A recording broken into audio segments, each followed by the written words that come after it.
Hello everyone, welcome to Advanced Functions Grade 12 classes. And in today's class, we are going to investigate such an interesting thing in functions as rate of change.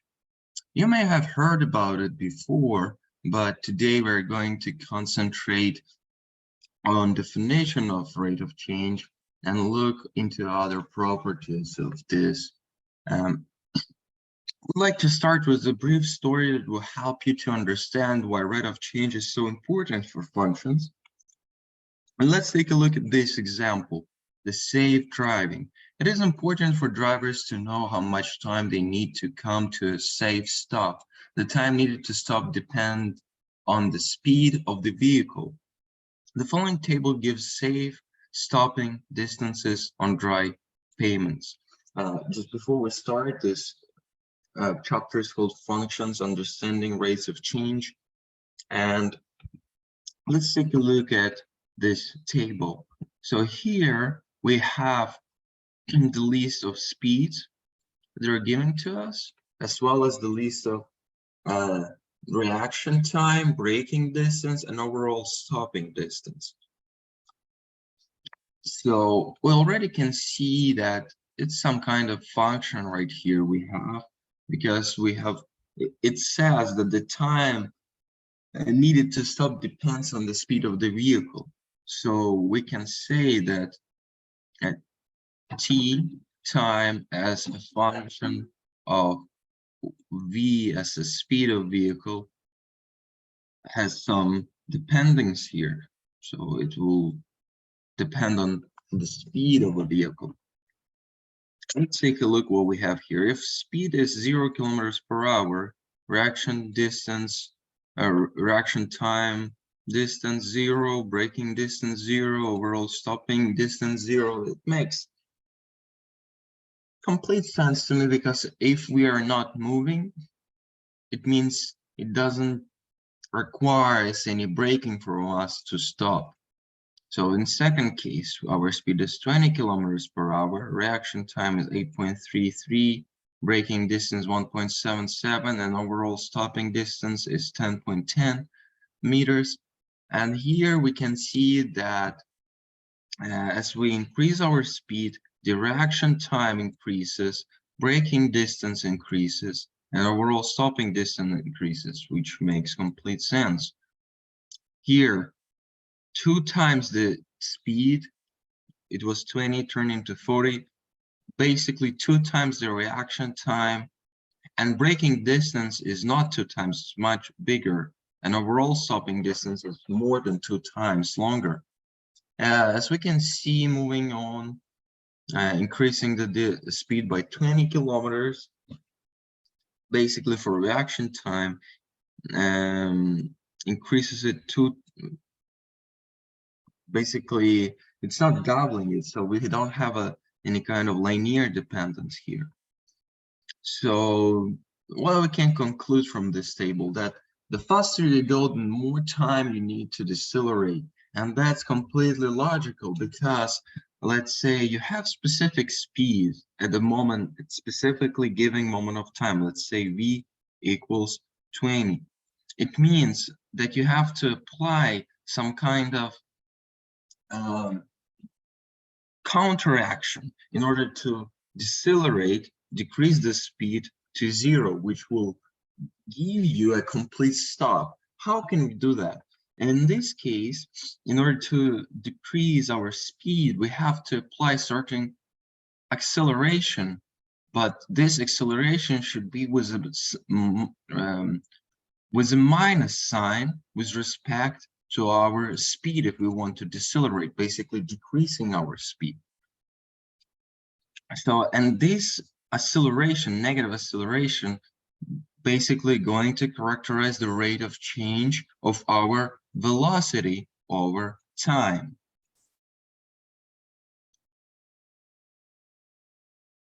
Let's take a look at this question. What might be a realistic reaction time in distances, braking distance, and overall stopping distance for speed 70 kilometers per hour and 120 kilometers per hour? So it's really hard to say from this table because we don't see any linear dependencies here, but we can make an assumption.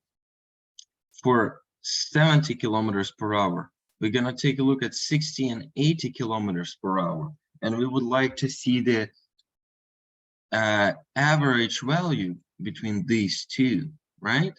So for 70 kilometers per hour, we would have to add up these two values and divide it by 2. That's how we find an average value. So breaking down, we're also doing this for, let's start with reaction time, RT, average our reaction time for 70 kilometers per hour equals 25.0 plus 33.33, and this all divided in 2. So something in the middle we're going to get. Meanwhile, the braking distance in the same conditions is going to be 15.96 plus 28.38 divided by 2. So it's equals to, wherever, we'll calculate it later, an overall stopping distance. Overall stopping distance under same conditions is 40.96 divided by, plus 40.96 plus 61.71 divided by 2. And let's use the calculator real quick to evaluate those values.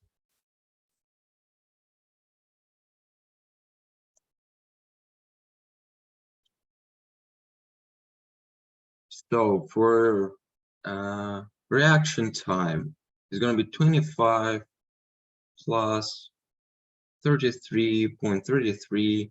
It's going to be 58.33 divided by 2 is 29.165. So the reaction time is 29.165.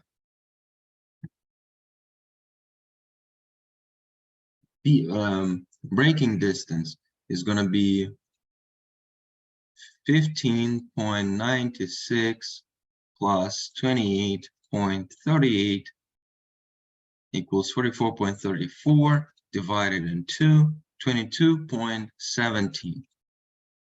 22.17. And now you already can see that this value is somewhere in between of the given two, right? Between 60 and 80 kilometers per hour, we have 70, and this would be the value for this speed. Overall stopping distance, let's evaluate it as well. And it's going to be 40.96 plus 61.71 equals 102.67 divided by 2, 51.335. 51.335. And that's it. So here, you and me, guys, basically what we did here. Here we took a look at the behavior of some function in specific points, and by analyzing it, we tried to find the average value for values somewhere in between of those. So average, something average, this is very important for us to notice. Let's move on, and let's move directly to determining the average rate of change. So what we have here, the following table represents the growth of a bacteria population over a 10-hour period. Okay, some values are given, but before we get to them, let's identify what average rate of change is. I will use a graph in order to do so. So let's make a really simple coordinate axis right here. I'll enlarge it a little bit so we have more white space. in this right corner, I would sketch a graph, which I'm going to use to explain the average rate of change. Let's make it a little bigger. Why not? So let's choose some simple function. For example, just a simple line. That would be a perfect example for us. So how do we understand a change, first of all? That's what we have to define at the very beginning of our studies. Change is the difference between the previous value comparing to the next one, right? And how do we define that difference? The most convenient way is to find just the difference between those two values. That would be our change. Let's pick 2 points on this graph. First point, let's take it somewhere here. And the second point, let's take it here. I would say that this is y equals 1. This is y-axis. This is x-axis. This y equals 1. X equals -1. Let's say this would be x equals 5. Y equals 5. No. Let's this be 6, okay? Something not linear. Not linear, but not perfectly. Sorry, I mean, this is still a linear function, but because I'm trying to choose dependence between y and x coordinates in such way that it won't be obvious. For example, like if x equals 1, then y equals 1, etc. So we chose these 2 points. Let's make a dotted line here to emphasize it. And let's take a look at the change between these 2 points. And we're going to look in the change in y-axis. And y-axis, we know that we can represent them as f of x, function that depends on x value.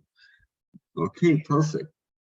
So, and change in y-axis, we denote it as, there are several notations, but we're going to use the most obvious one, which is delta y, or delta f of x. Delta basically means difference.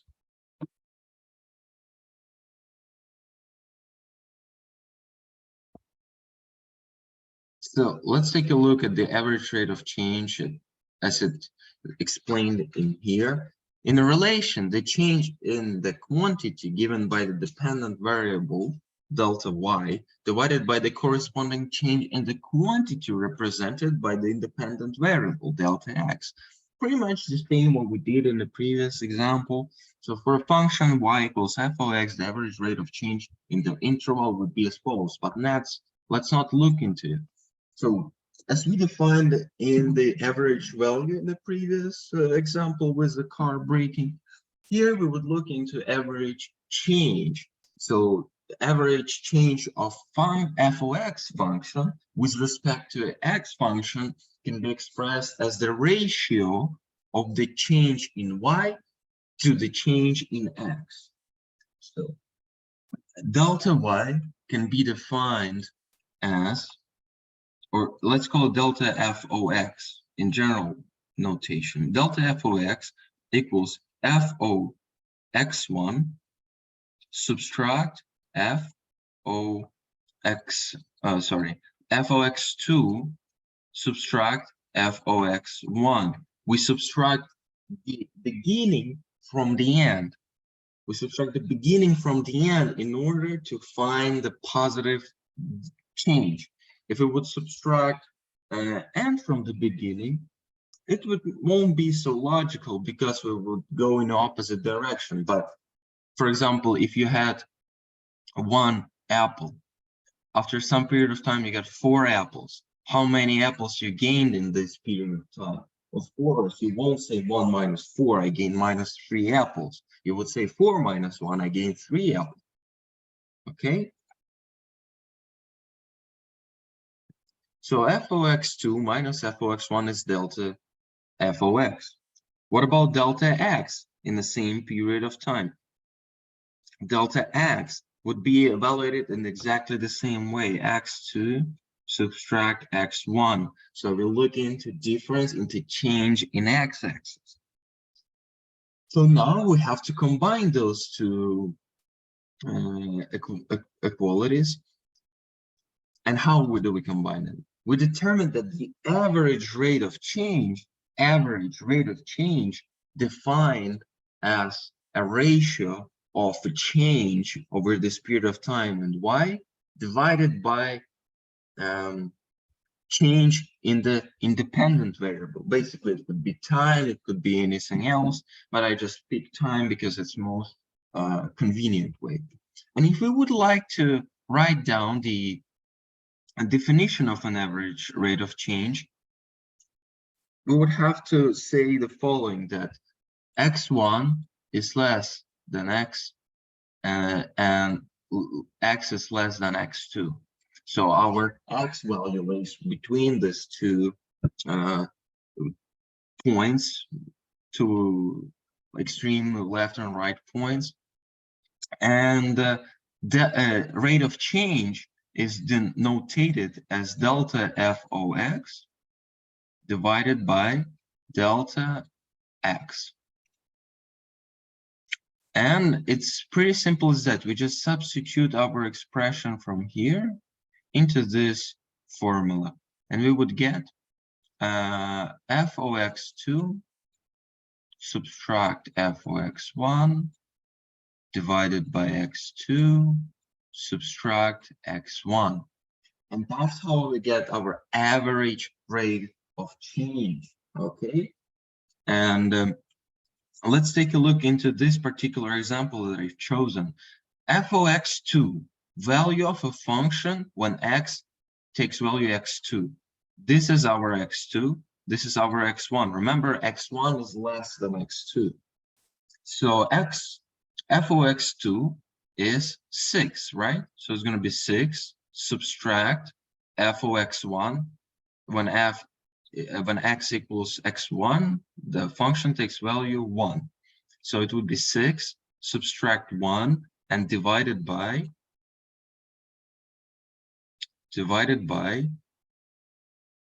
clean it a little bit. Oh,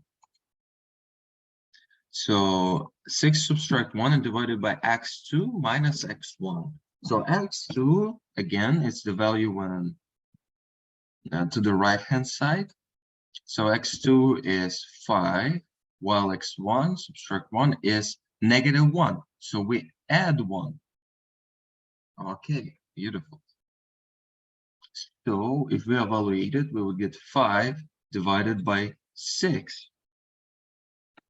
Or in other words, if we refer to help of a calculator to evaluate it completely, we would get 5 divided by 6 equals approximately 0.83, or if exactly, it's going to be 0.8 and 3 in period.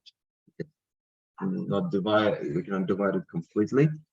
So this would be our rate of change, and it expresses the dependence of the function from its variable, from its independent variable x. It means basically that for every one step in, so for every one step in x, so for moving x by 1 unit, like 1 step, you're gonna gain this much in y-axis. This is what rate of change is. Making change in x coordinates gives you this much change in y coordinates. That's what average rate of change is all about. But remember, this is an average rate of change, and it's defined between 2 points, and we can define this average rate of change for any function between their 2 points. But in this particular case, we took a linear function that has constant rate of change. This rate of change would be always same. It won't change at all for along the whole line because it's linear dependence. But if we take, for example, some quadratic function, average rate of change would not be constant for that function. Not just average rate of change, the rate of change won't be constant. So another way to imagine the average rate of change, look into what we are doing here. We are dividing the change in y-axis by the change in x-axis. And if we take a look at the graph, I'll use another color. My change in x-axis is expressed in the, no, purple line is no good, let's use green. My change in x-axis is here, while my change in y-axis, I'll use the blue color, is here. And basically what we're doing right here is having two cuts of a right angle triangle divided by each other. And what is this ratio is giving us? Y divided by x. If I translate this lines to the tail to tail, let's say, okay, I would get it like this. And I can see that the average rate of change in this case, it would be y divided by x. And for right angle triangle, we're gonna look into this corner because it's gonna be a corner between the x-axis and the curve and the slope of our line.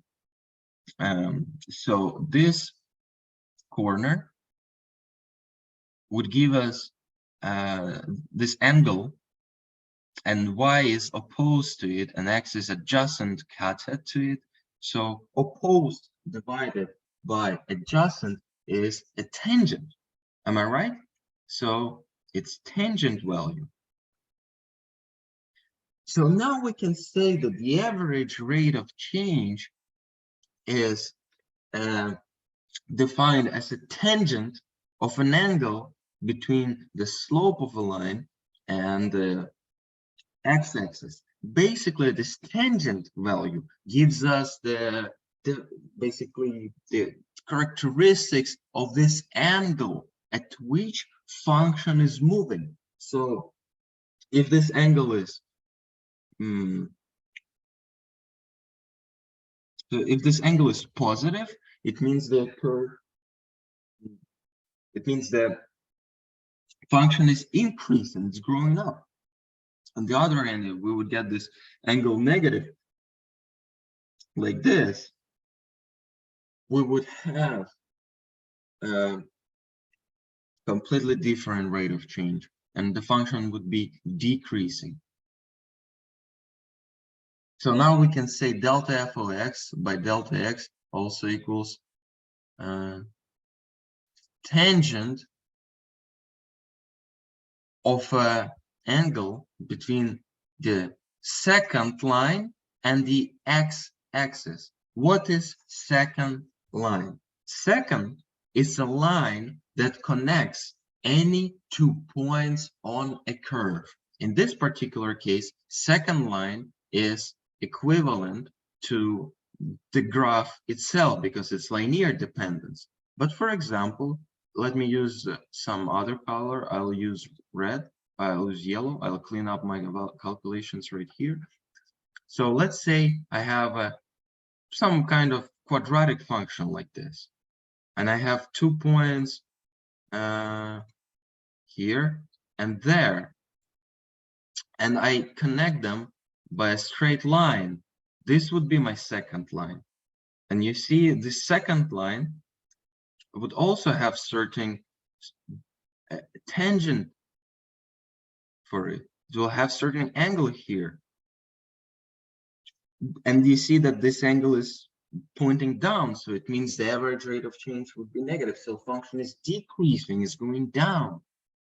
And that's exactly what we can see here. This point is high above this point, so it means this y value is greater than y value here. So in this case, y1 is greater than y2, so function is decreasing.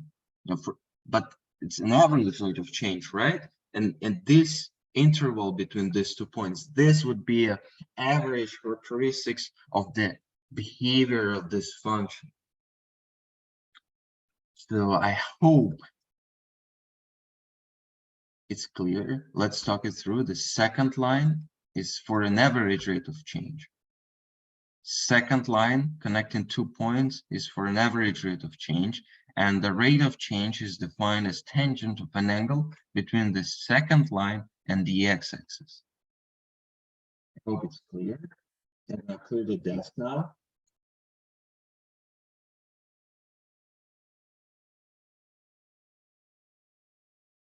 So we have one more participant, Yasser. Hello. How are you doing today?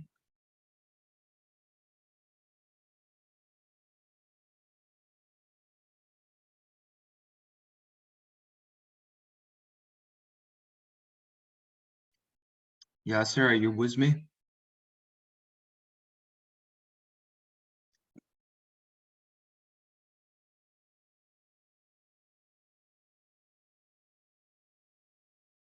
Okay. Where? Well. So as soon as we figured out what the average rate of change is, and here is definition one more time in the textbook in Nielsen at page 68. This average rate of change. We're also going to take a look into instantaneous rate of change, but it's a little later. So the following table represents the growth of bacteria population over 10-hour period. Time hour 0, 2, 4, 6, 8, 10. And number of bacteria 850, 1122, 1481, 1954, 2577, and 3400. And what do you see here? Exactly what I just explained you. Number of bacteria, FOX. Time, age. So, okay, number of bacteria is not FOX, it's FOH. Time, age, hours. And time, age is our age is independent variable, while FOH is dependent variable. As time goes, number of bacteria increases, and not the other way around. Not because number of bacteria increases, the time goes. So during which 2-hour interval did the bacteria population grow the fastest? And you see, we have equally spaced 2-hour intervals. And in which 2-hour interval, from 0 to 2, from 2 to 4, from 4 to 6, when did the bacteria population grow the fastest? And Yasser, are you with me? One more time, I'm asking you one more time. Are you with me or not?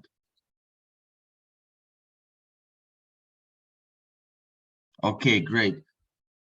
Please, did you hear my part about average rate of change? Or you join later?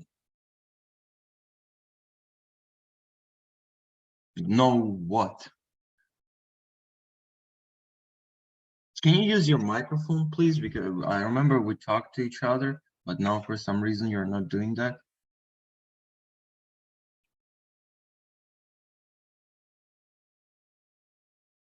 Okay.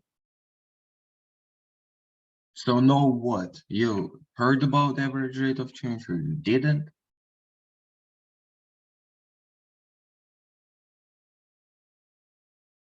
You heard. Okay. So here is the look at the screen. Here's the function. Here's the definition of an average rate of change. Change in function value with respect to change in independent variable value. And here's an example that we have. Independent variable is time now, and the function value is the number of bacteria. And the question is, during which 2-hour interval did the bacteria population grow the fastest? So to define that, we have to find when the average rate of change is the greatest, right? Where is the greatest average rate of change in 2-hour interval? And so I have a task to you, Yasser. Please use this rate of change, average rate of change function in order to define in which 2-hour period, like this or like this, number of bacteria increase the fastest. Can you do that for me, please?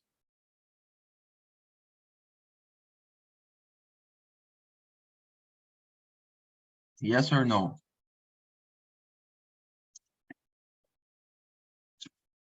For which part?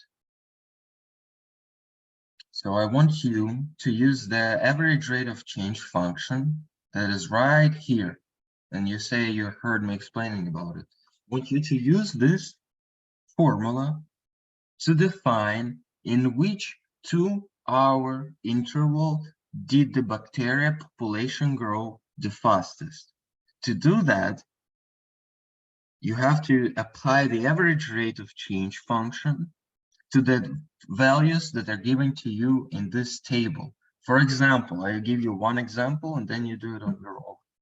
For first 2-hour period from 0 to 2 hours, my H1 equals 0, my H2 equals 2, my number of bacteria, big N, equals 850, it's N1, my N2 or FOH1 equals N1 and FOH2 equals N2 and equals 1122 bacteria. So this is my function value at the beginning in the first point. This is my function value in second point. This is my independent variable value in first point. This is my independent variable in second point.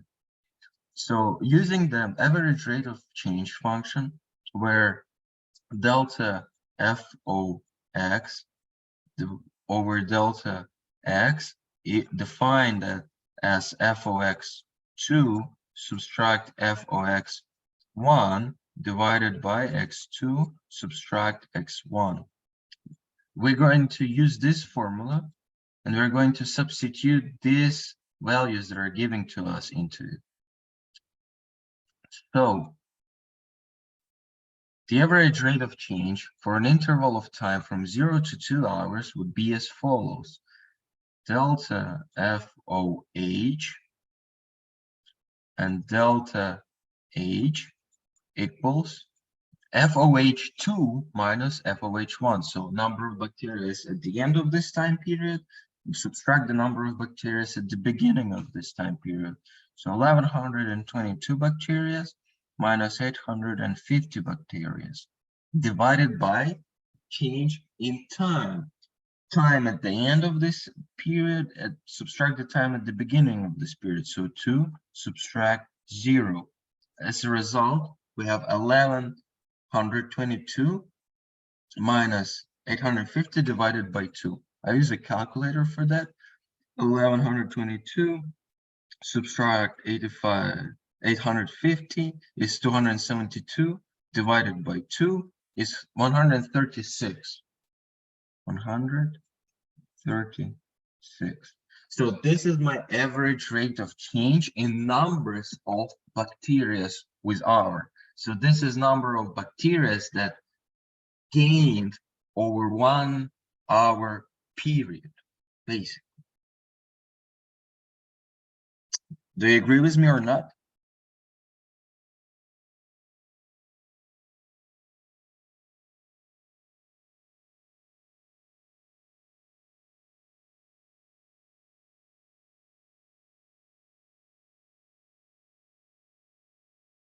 Yes, sir. Do you agree with me that the average rate of change for the period of time from 0 to 2 hours is 136? Okay. So do you get the idea?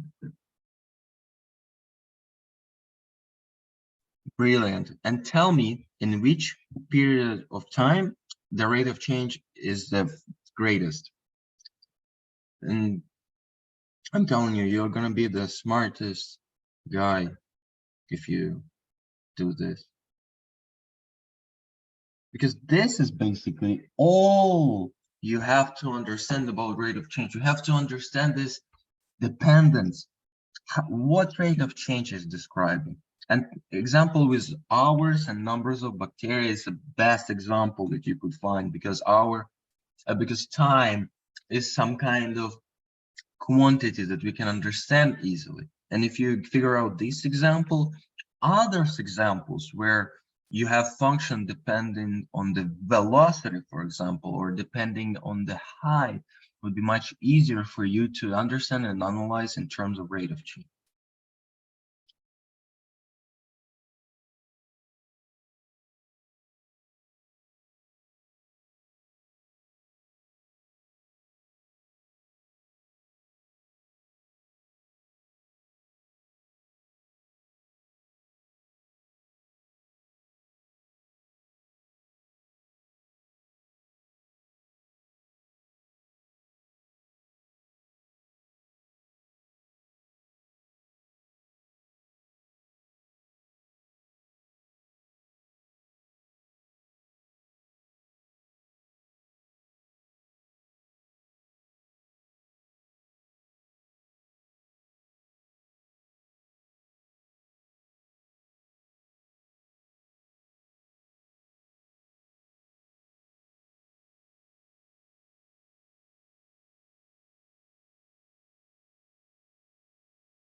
Wow, yesterday, great job. So the highest rate of change is from 8 to 10 hours. 4 to 6, 6 to 8, 8 to 10. Great. So we can see that the rate of change of numbers of bacteria is increasing over the time. So it means the more bacteria we have, the faster the colony grows, isn't it? Isn't that interesting conclusion out of this? Take note about it. That in this case, average rate of change helps us to understand how numbers of bacteria affects speed of growth of this colony. This was just a sample example. Oh, look, here they have a nice table.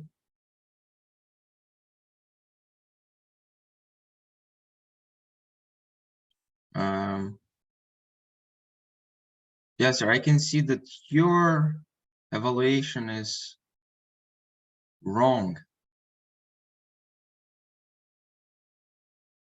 Or no. Oh, sorry. I'm so sorry. I see. You gave me final answer yet after dividing by 2. Great job. So here's a table example how we can solve this problem. In particular, what we did right now. Using a points on the graph. You see, this is second way of solving this problem. We have to, first of all, we have to plot all of these points because we have number of bacteria in 2 hours, in 4 hours, 6, 8, 10. So we can plot these points and join them into a curve. And now you can already see that this kind of exponential dependence. So the numbers of bacteria in colony has an exponential dependence. So, and take a look that they're drawing a second line that passes through each pair of points, right? Second line and not just a smooth curve, because we don't really know what is the behavior of this function in between of these points, because we simply don't have that function in our hands. We only know these points. So to approximate, we're just doing a second line. Second line joins 2 points in a straight line. And take a look into what I was telling you. The rate of change is also an angle between the slope of this curve and the x-axis. And if we take a look into this graph, we can definitely see, if I slice it up like this, we can clearly see where this angle is the greatest. Am I right, Yasser? Look, for example, angle here is a very little one, not very steep, but it's getting steeper and steeper and steeper and steeper. So the greater the angle is, the greater the average rate of change. This is a really important thing to understand. Basically, in other words, the steeper your graph, the greater is the average rate of change in this function.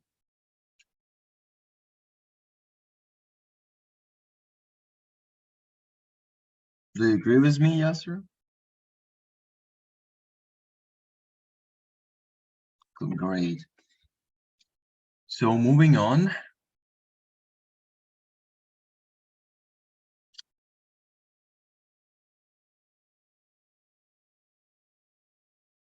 You see, so basically evaluating the rate of change is equivalent to evaluating the slope of a line that joins these 2 points. For average rate of change, we evaluate the slope of a second line that joins 2 points. For instantaneous rate of change, we would have to evaluate the slope of a tangent line that is touching this curve in this particular point. But about this will be later. So remember, average rate of change or rate of change in general is the slope of some line. For average rate of change, it's a slope of a second line. Second line, here's the definition of second line if you forgot, a line that passes through 2 points on the graph of a relation. And here's an example of polynomial function of second degree, which is quadratic function, which is parabola. And here's the second line that joins points P and Q. And if we were to evaluate the average rate of change between these 2 points, we would have to find the slope of this second line.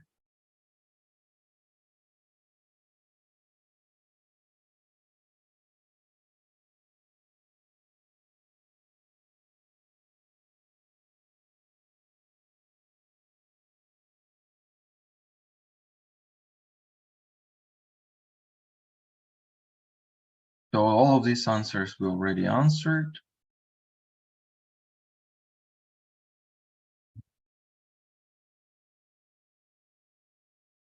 Let's take a look into example number 2. Sarah rents a car from a rental company. She's charged $35 a day, plus a fee of 15 cents per kilometer for the distances she drives each day. The equation C of COD, which I believe C is a cost, D is a distance she travels, can be expressed as 0.15 times D times the distance plus 35, which is constant charge. Can be used to calculate her daily cost to rent the car, where COD is her daily cost in dollars and D is the daily distance she drives in kilometers. Discuss the average rate of change of her daily cost in relation to the distance she drives. Okay, no problem at all. So here is so first of all, of course, we have to plot some points on this graph, but thankfully in this textbook we already have some. So here's the point when she drives 50 kilometers a day, 50 kilometers a day, or when she drives 100 kilometers a day, then when she drives 150, 200, 250. So we can see that we have step of 50 kilometers a day.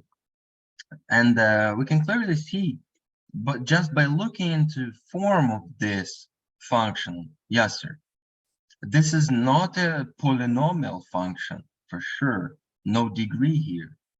This is a linear function, simple linear dependence. So as I was saying at the beginning of the class, for linear function, the average rate of change would be constant. It would be a constant value. No matter you join these 2 points or you join these 2 points, you see they're collinear.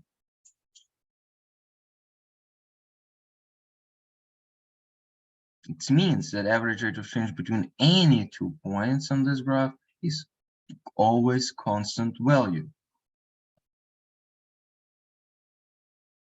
So any of the second lines that you make here would have the same slope. And even better than that, they would all have the same slope as the graph of this function. So by finding the average rate of change for a linear function, we can find the slope of this graph. So we can plot it right away. How you find that? I find that really interesting. So using the distance interval from 0 to 100 kilometers, we would find the following rate of change as 15 cents per kilometers. So now we can see that the rate of change basically depends only on this variable with constant multiple of 0.15, because 35, you remember what a transformation of functions plus 35 as a constant value only translates our graph 35 points up, you see? And when d equals 0, cost for car would be 35, but the rate of change is defined by this ratio. And we can clearly see that the rate of change would be constant for any specific interval, whether she drives from 0 to 100 kilometers per day or from 100 to 200. It doesn't really matter for us. The farther she drives each day, the more she'll pay to rent the car. However, the rate at which the daily cost increases does not change. For every additional kilometer she drives, her daily cost increases by 15 cents. I believe this example is purely understandable, super simple.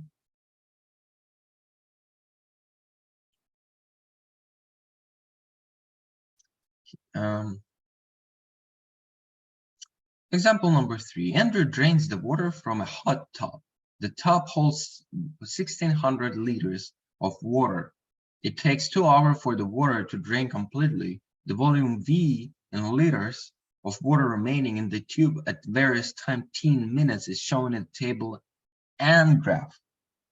So yes, you are lucky they already have graph for you. What is the question here? Question A, calculate the average rate of change in volume during each of the following time intervals. I don't even want to ask you to do this because it's super simple. I don't want to waste our time for this. So you simply find the difference in time, how many minutes been spent, and you take a look into the volume in liters. So for example, from 30 to 90 minutes, we're going to have 900 liters at 30 minutes of time, and 90 minutes of time, we're going to have 100 liters.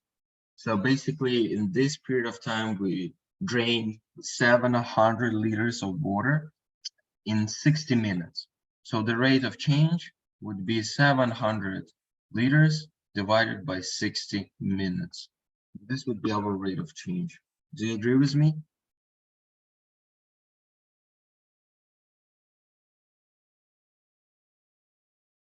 800? Oh, you're right. You're right. Yeah, 800. 900 minus 100 is 800. Good. Now you agree with me?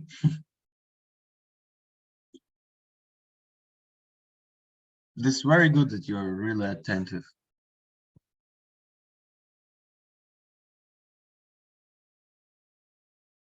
Okay, So and so on for any other interval. Let's see what they say. Why is the rate of change in volume negative during each of these time intervals? Yes, sir. Can you explain me? Why is the rate of change is negative? Oh, by the way, it won't be 800. Sorry, yes, sir. Remember, for rate of change, FOX2 minus FOX1. From the end, we subtract the beginning. Absolutely right. It would be negative 800. So we drained 800 liters in 60 minutes. So why is the rate of change negative? Ample answer is super simple. Because we drain the water. That's why the rate of change is negative, because instead of increasing amount of liters, we are decreasing it. So that also what I said at the beginning, you see the graph of this function is also decreasing. As I said, if this rate of change is negative, it means your function is decreasing. Pure logic in work, in action. So, that's really interesting. Question C, does the hot tub drain at a constant rate? It depends on the average rate of change. But I already can tell you that no, because we can see that this graph that is formed by these points, it doesn't have a linear dependence. It's not linear function. It's some kind of exponential function again.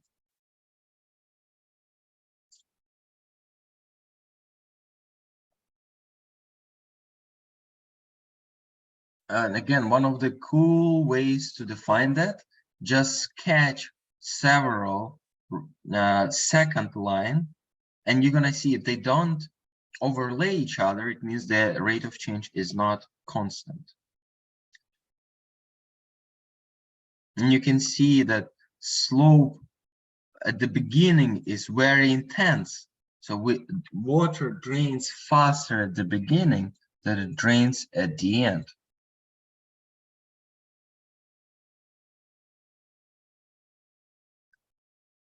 B, the volume decreases as the time increases, so the numerator in each slope calculation is negative, while the denominator is positive. This makes the rational number that represents the rate of change negative.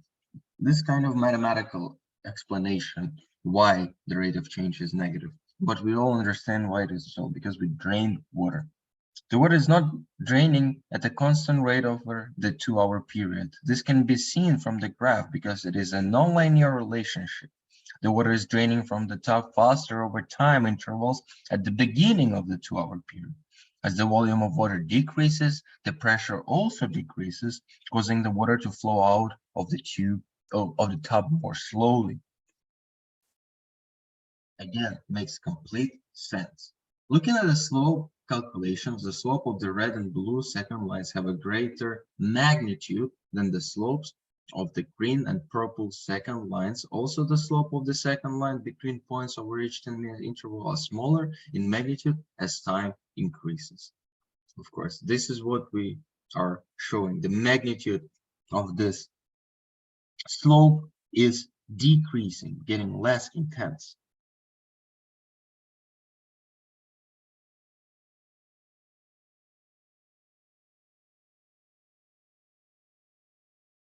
I like this one. Yes, sir. I would like you to do at least A on your own, and B and C we will do together, okay? So a rock is tossed upward from a cliff that is 120 meters above the water. The height of the rock above the water is modeled by h of t equals -5t squared plus 10t plus 120, where h of t is height in meters and t is time in seconds. So here, task is a little bit more complicated because you're not given with a specific value at the moment of time. You have to find it on its own. So calculate the average rate of change in height during each of the following time intervals. From 0 to 1 seconds, time calculated in seconds. So in order to find the average rate of change here, h of t, delta h of t over t over delta t, we would have to find the h of t2 minus h of t1 divided by t2 minus t1. For example, 1, 2, 3, and 4. Do this step, okay?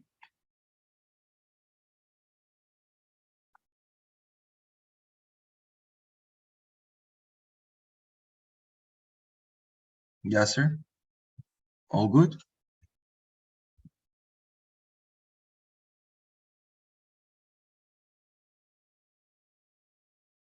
Do it. So basically what you have to do is to substitute the t value into this function, evaluate it for a specific period, moment of time, and then use this value for evaluating the average rate of change.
So yes, sir, I see you're evaluating it, but unfortunately, uh, really unfortunately, for some reason, you're just saying you're not stating the rate of change. You're only stating, I don't know what. In A, you said 125, but it's height that we reach in 1 second. But the rate of change is a bit different. Rate of change is height in 1 second, subtract height in 0 seconds, divided by difference in time between these 2 points. Am I right? Take a look here into solution. I specifically kept it on the screen for you to have some support. So basically, you're substituting t1 and t0 into the function, defining the h at when the time equals 1. Not just A, every single one. You didn't stated the rate of change. You see, rate of change is a bit different from what you're trying to say. Rate of change for A would be 5 meters per second, because that's difference in height with respect to difference in time. For number 2, difference would be negative 5 meters per second.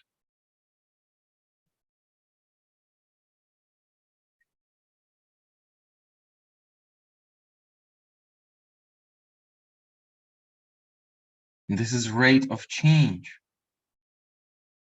in height. And we can see that in the third period of time, we have negative 15 meters per second. And in the fourth period of time, we have negative 25 meters per second. And what it means for us, take a look that a rock is tossed upwards from a cliff that is 120 meters above the water. So that's why in moment of time 0, we already have some height of the rock above the water. And take a look at this function has minus sign in front of it. And remember what we learned about leading coefficient. It means that this parabola would be facing downwards. So it would be looking like this. And this is a trajectory of a tossed rock in particular, right? You throw it up, it's flying upwards, but in some moment of time, it changes its direction and gravity pulls it down. This is what this negative change, rate of change, means for us. Understand? When it's positive, it means the rock is flying up, but it's slowly decelerating as it reaches the top point and starts to accelerate downwards. Do you agree with me, Yasser?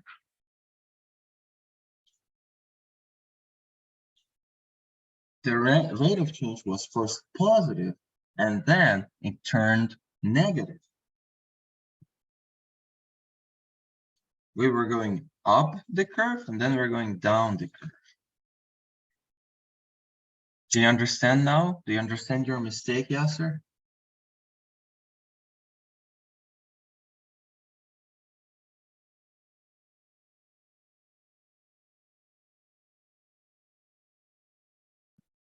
Yasser?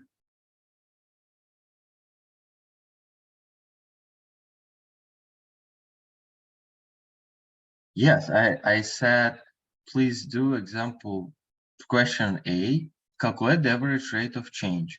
And I said, to do so, you have to substitute the value of time into the given function and use it for our, see here, this is where I was explaining it to you. You substitute the value and then you use this for your average rate of change function.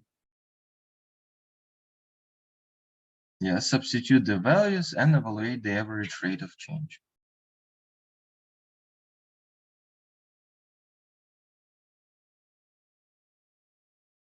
Do you understand what is the algorithm to evaluate the average rate of change in this question?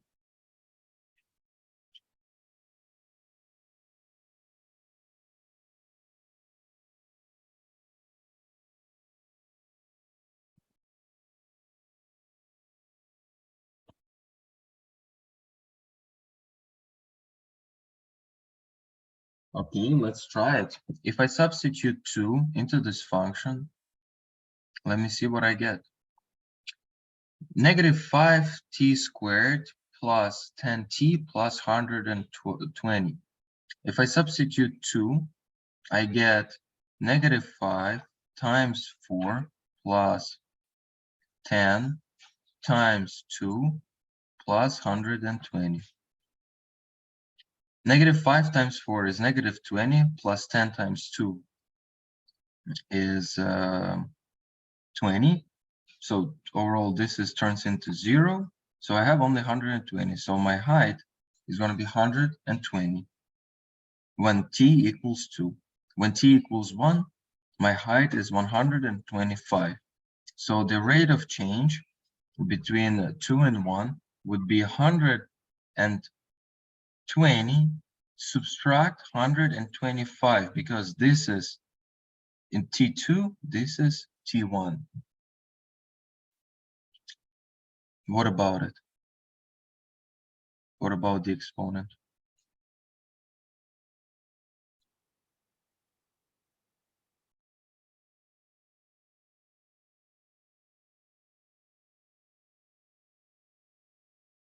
I use it here. It's 2 squared equals 4. That's what my exponent, that's it.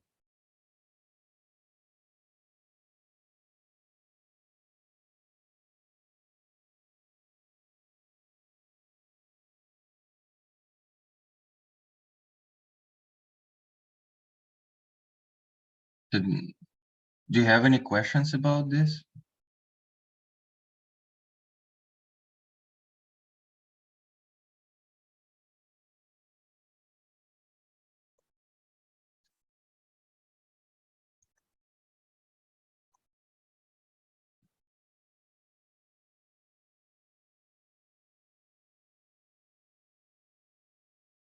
Yes, sir.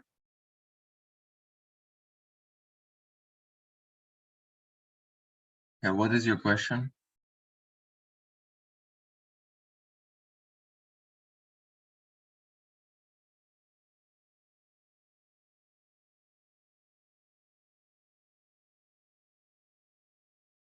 Okay, so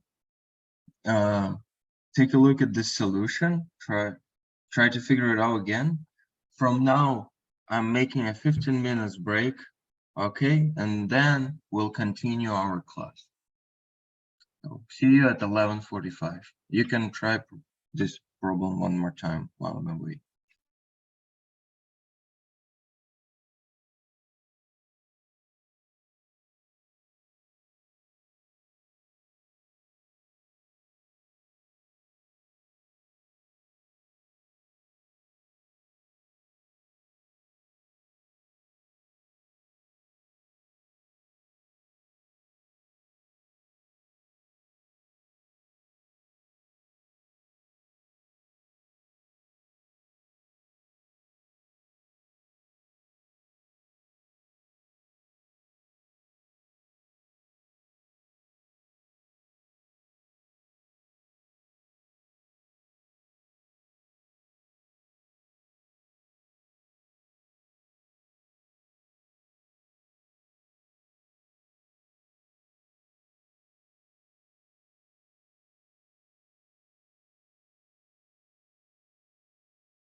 Hello, yes, sir. I'm back. Are you with me?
Yes, sir. Are you back?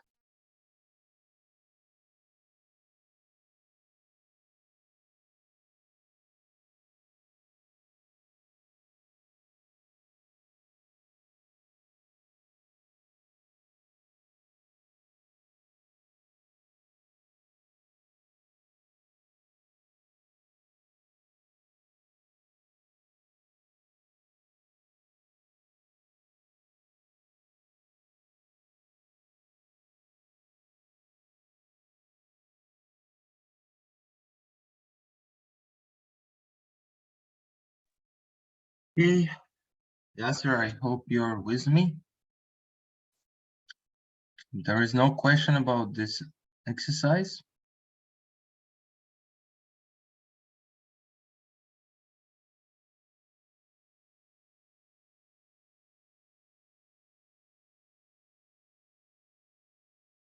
The one important thing to note is the question C asks, describe what the average rate of change means in this situation. Why is the average rate of change is meters divided by seconds? Of course, first of all, because this is what the equation says. Change in meters divided by change in seconds.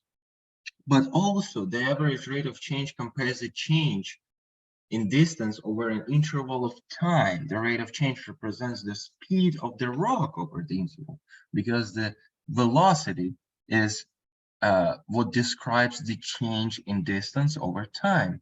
That should become pure logic. And here's the summary of this chapter. Please take a few minutes to write down all the formulas from this sheet, as well as to read down what it says here in order to clarify what we covered in today's class. You need to know average rate of change is expressed using the units of the two quantities that are related to each other. A positive average rate of change indicates that the quantity represented by the dependent variable is increasing on the specific interval compared with the quantity represented by the independent variable. Graphically, this is indicated by a second line that has a positive slope. The second line rises from left to right. A negative average rate of change indicates that the quantity represented by the dependent variable is decreasing on the specific interval, compared with the quantity represented by the independent variable. Graphically, this is indicated by a second line that has negative slope. The second line falls from left to right. All linear relationships have a constant rate of change. Average rate of change calculations over different interval of the independent variable give the same result. A nonlinear relationship do not have a constant rate of change. Average rate of change calculation over different interval of the independent variable give different results. And this is what you need to know, and key ideas are summarized right here. Please take 5 minutes to write it down.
Oh, yes, sir. Are you with me now?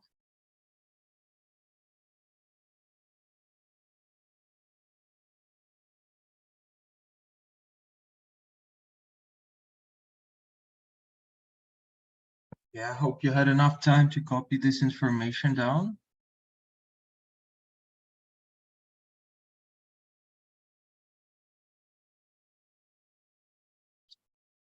Now we'll move on to practicing of this unit, okay? This would be part of your home assignment for this unit, so feel free to start doing it.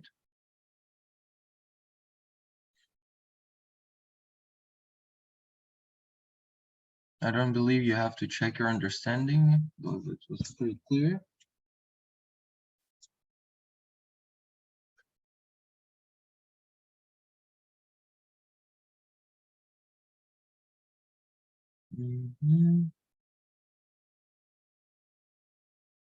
Let's start with the not the easiest question one. Question number 8. This also would be part of your home assignment, so you can start doing it now. And for example, do step A, then we'll look through this step together. I'll give you feedback on your answer, okay? More you do now, less you would have to do at home.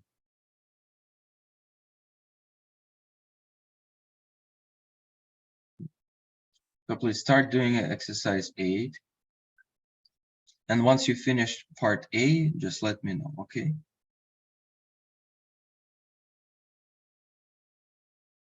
Let's read the question together. The population of a city has continued to grow since 1950s. The population P in thousands and the time T in years since 1950 are given in the table below and in the graph.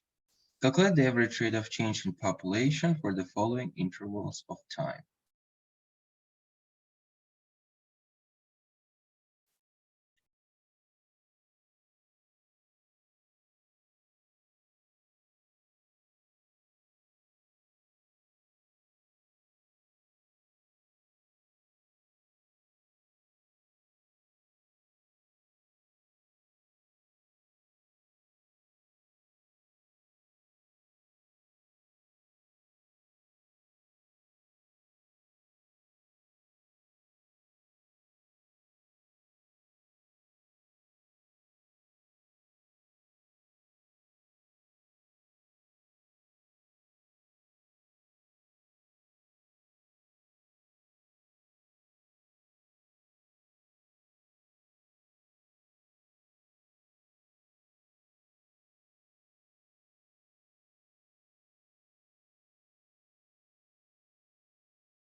Is it better like this?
So Yasser, how's it going?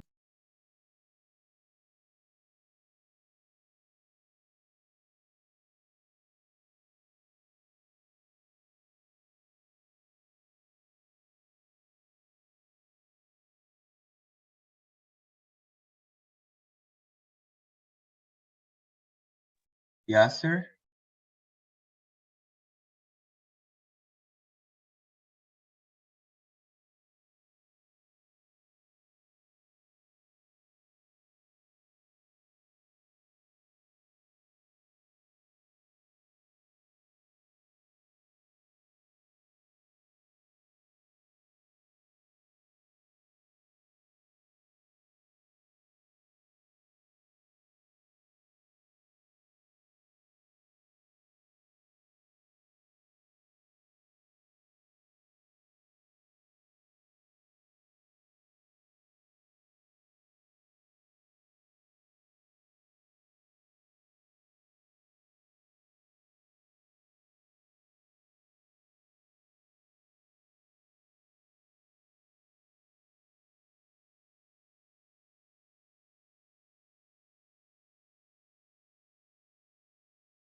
So Yasser, how's your progress with part A of this question 8?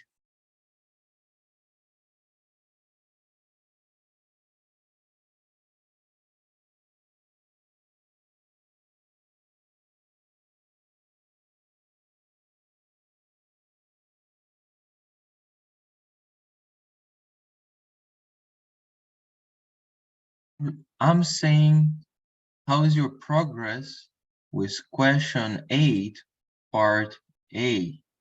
You gave me answer for 1 and 2, and it's right. What about 3 and 4?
So 12 and 5.25. So you say for a period of time from 40 to 60 years. So it's going to be delta t equals 20, and delta p population going to equal 320 minus 80, which is 240. Am I right? So 200. Yeah. And so delta p over delta t would be 240 divided by 20, which gives us 1212. Great job. And for question 4, from 0 to 6, total of 6 delta t is 60 years, while population delta p is 315. That's exactly right. It's going to be 5.25. The first answer, the population growth isn't constant. That's right, because we can see that the average rate of change is not constant. And question C, to predict what the population will be in 2050, what assumptions must you make? So if we start counting from 1950s till 2050, it will pass 100 years. So we would have to know population in thousands in 100 years. So what assumption should we make to know what the population would be in 2050? And the easiest assumption can we make here, because you can see that the average rate of change is not constant. The rate of change is increasing. But meanwhile, we can see that from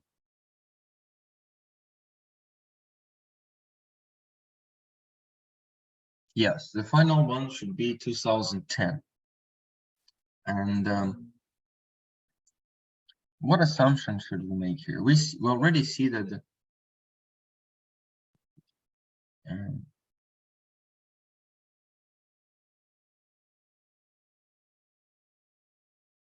yes, theoretically, we would have to know what was the population in other 40 years after that. But unfortunately, we cannot do this. We simply don't have any information about that.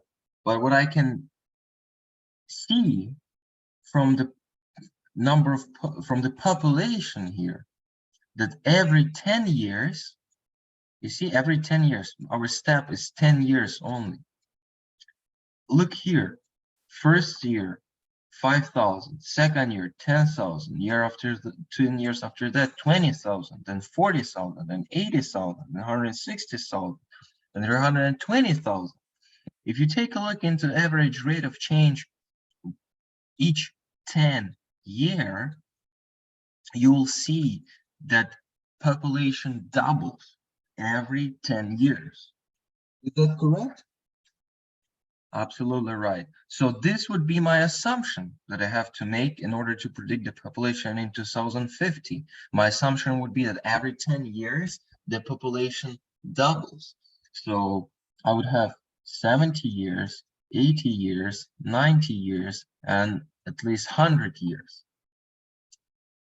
640 to 2020, then 1280 for 2030, then 256 for 2040. Absolutely right. Yeah, 2560, sorry. And for 250, now you can predict it would be 5120. Great job, Yasser. So do you see my logic for solving this problem? Great. Do you have any more questions about this problem?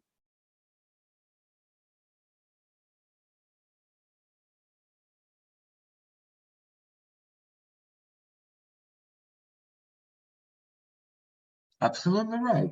And I would say not just like physics. Absolutely right. And you shouldn't be confused whether we work with time or population of humanity, because mathematics in these terms are not making any differences for velocity, for speed, for acceleration. Average rate of change is just one of the many ways to analyze your function, and this function could show dependence of the population over time. This function can show dependence of the height over velocity, or this function could show dependence of depth over time, or wherever. It doesn't make any difference for analysis of this function. Average rate of change can be implemented for any of them. Absolutely right. And we need an independent and dependent variable in order to use the average rate of change. The thing is that this is, you say, what you're saying is we need independent and dependent variable, means we have to have a function. This is the definition of a function. Am I right? We have to have a dependence of something from something. Great job, yes. Let's take a look into question number 9. This really important one. During the Apollo 14 mission, Alan Shepard hit a golf ball on the moon. The function h of t, height of the ball, with respect to time is 18 times t subtract 0.8 t squared. And my first question, is this a polynomial notation? No. Is this a polynomial function notation?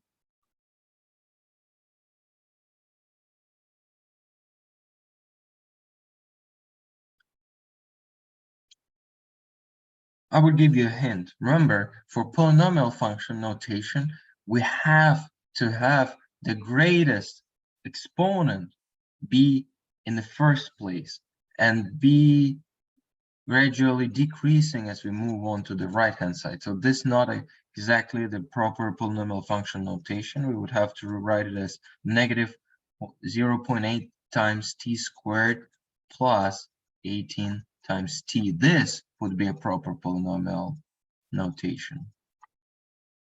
So model the height of the golf ball trajectory on the moon, where h of t is the height in meters of the ball above the surface of the moon, and t is the time in seconds. Determine the average rate of change in the height of the ball over the time interval from 10 to 15 seconds. First of all, let's take a notice that leading coefficient here is negative, so the shape of our graph would be as follows. I don't know exactly where it starts, but I know for sure that it's going to go up and down. I can make sure that it starts in 0 because we hit the golf ball from the ground. So my function could look like this. And it stops in 0 because this would be the point where ball is physically stopped. So one important thing to notice that this graph would not cross the x-axis, but it would have a shared point on the x-axis, or in other words, it would have zeros. Am I right? Okay. Oh, and also time from 0 to 15. So what I can do is to move this graph to the first quadrant where time is positive. Now, this would be the most accurate representation of my curve. Do you agree with me? Great. So let's do this problem real quick together. I'll just make a first step and then you'll do the calculations. So in order to find the average rate of change, let's write down the function where delta h of t over delta t equals as delta, oh sorry, it's gonna be h of t2 subtract h of t1 divided by by t2 subtract t1. To find the h of t2, we have to substitute t2 value, which is 15, into the function. And we're going to get negative 0.8 times t squared, but this time we'll have 15 squared plus 18 times 15. This is for ht2. Please evaluate it and also evaluate h of t1 and substitute them into the formula for average rate of change.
So yes, sir, how's it going?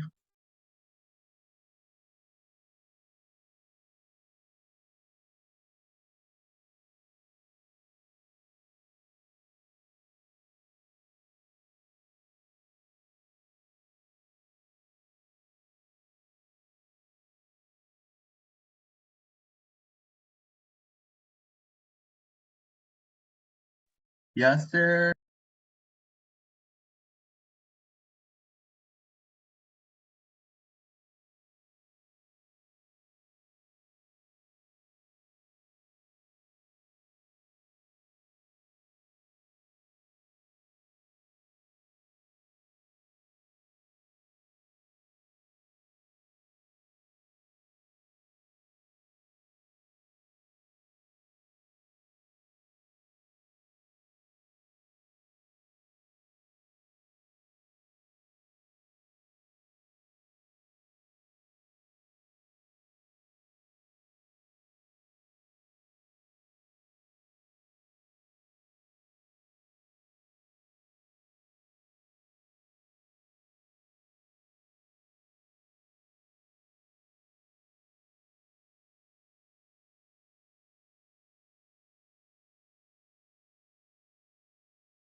Okay, so as well as we're waiting for yes, sir,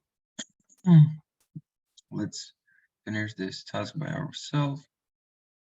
So here's the h of t2. H of t1 would be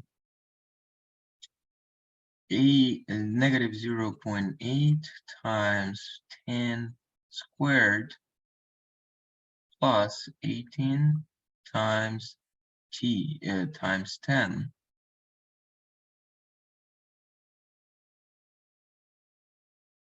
times 10. This would be our h of t1.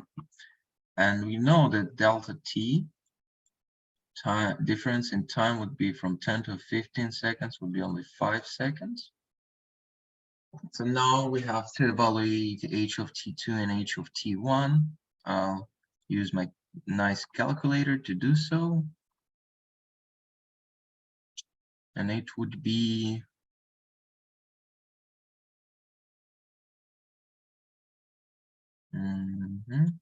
it would be in negative 15 times 15 equals 225 times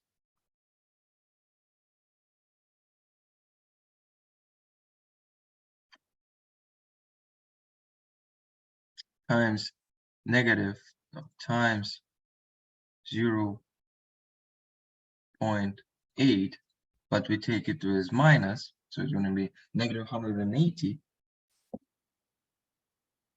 Negative 180, well, let me use other color. Negative 180 plus 18 times 15. 18 times 15 is 270. So 180 plus 270.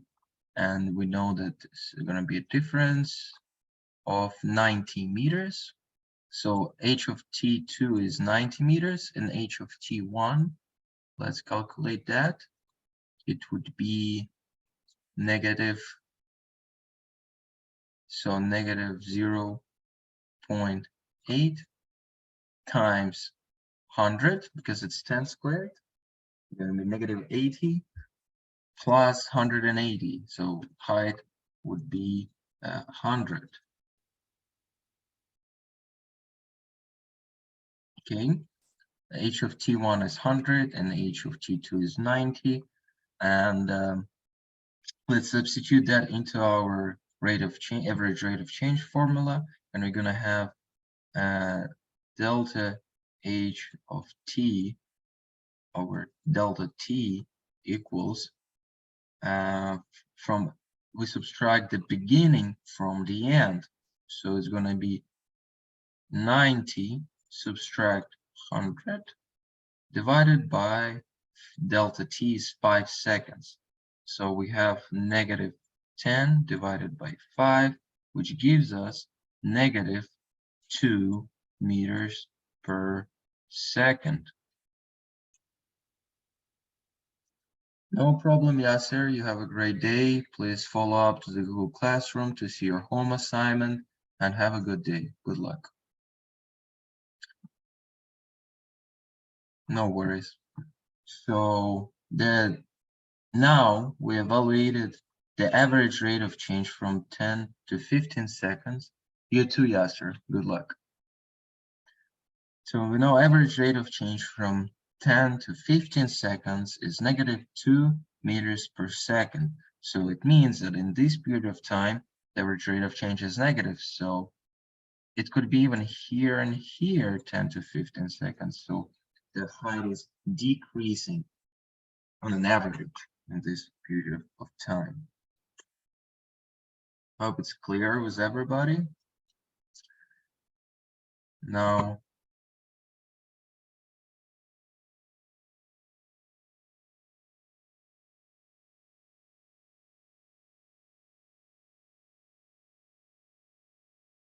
let's solve one more problem. Let's say number 7.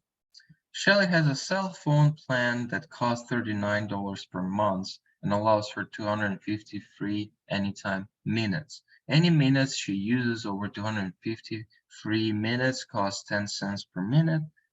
So as follows, we have a function. Cost of her cell phone plan, depending on minutes, would be $39 if she uses less than 250 minutes, and it would be a following function if she uses more than those minutes.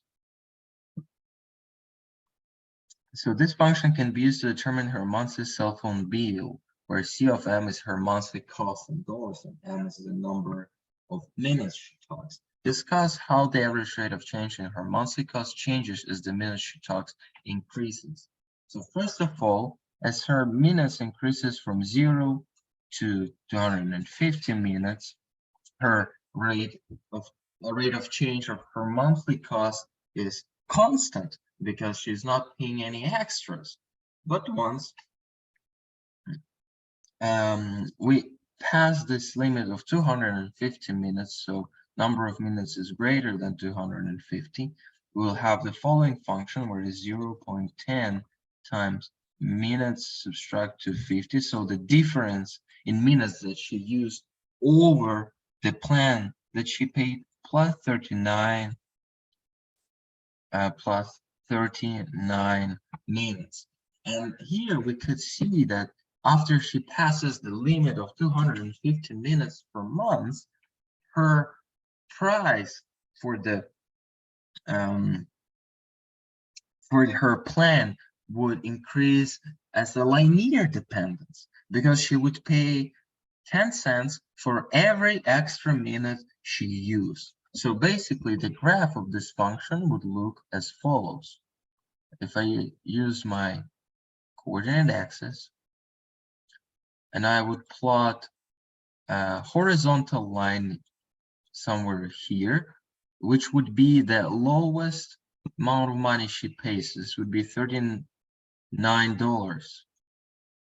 $39. This is the least she pays. And she pays $39 up to 250 minutes. So we can say that the curve of a graph would be horizontal up to here. She would pay constant fees.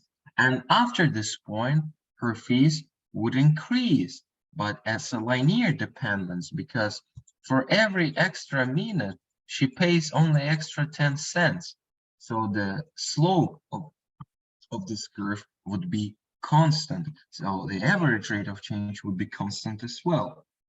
And you can check that by taking two moments, for example, when she used 255 minutes and when she used 260 minutes, for example, and evaluate the average rate of change between these 2 points. Then you should take, for example, 270 minutes and 280 minutes and evaluate the average rate of change between those 2 points. And that's where you're going to see that the average rate of change, in fact, is remaining constant over this period of time.